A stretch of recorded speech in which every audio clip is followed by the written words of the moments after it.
Welcome to episode 18 of the Ultimate Tech Talk. My name is Joel Phillips, CEO of ProShark and Director of Technology at Strategic Advisor Board.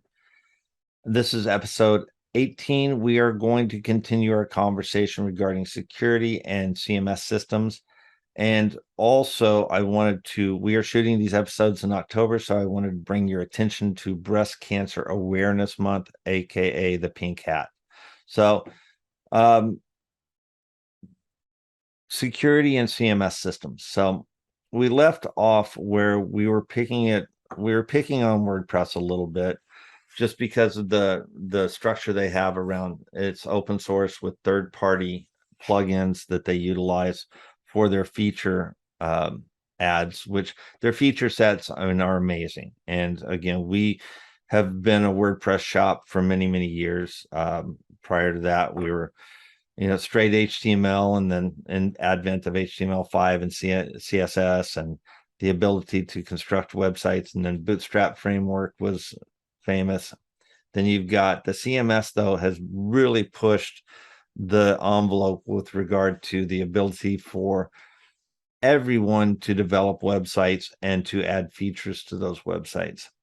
We'll go into what framework we currently use. It's not WordPress. We'll go into that a little bit later in another episode. But first, we want to tell you the important components that you should look at before selecting a CMS.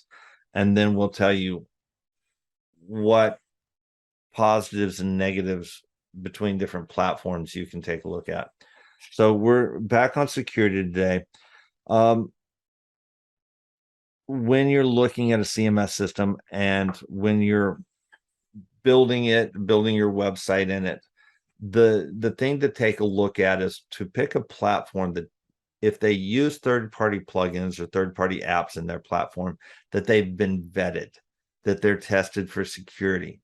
And if you use one that does have these apps or third-party plugins, then you need to make sure, because the majority of WordPress sites, when they get hacked, if they're not hacked on the login side, then they're hacked in the back-end side, and most times it's through these third-party plugins.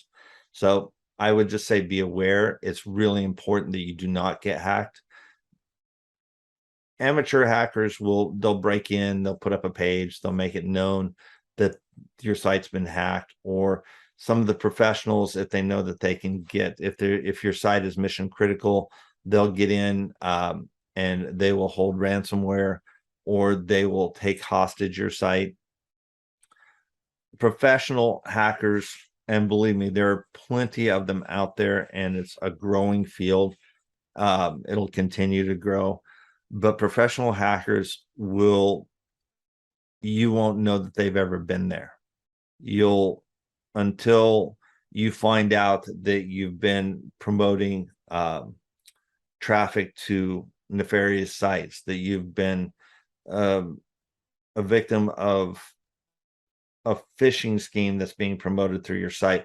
These are all the things that can be done with your site on the back end by hackers if you do not know that they're there. And the damage can be significant.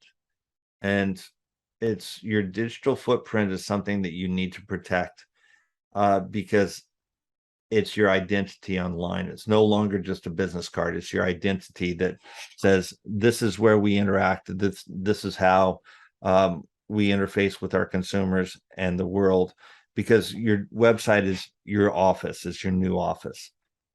So really important that you protect against hacking, that you protect against security concerns. And I think that covers the majority from a high level. I mean, obviously we can go in and scan websites. We can go in and see if there's components and there's other tools that you can utilize out there. See if there's components on your site that should not be there. Or if you see strange activity on your site, if you see strange behavior, then that's an indicator that you may have something wrong. Anyway, that's it for today. That's episode 18, security and CMS. Hope you enjoyed. And tomorrow we'll dig into performance a little bit and start looking at some of the performance metrics around CMS platforms. Thank you very much. Oh, and if you have any questions, please email us techtip@proshark.com, TECHTIP@proshark.com. Thank you. Bye.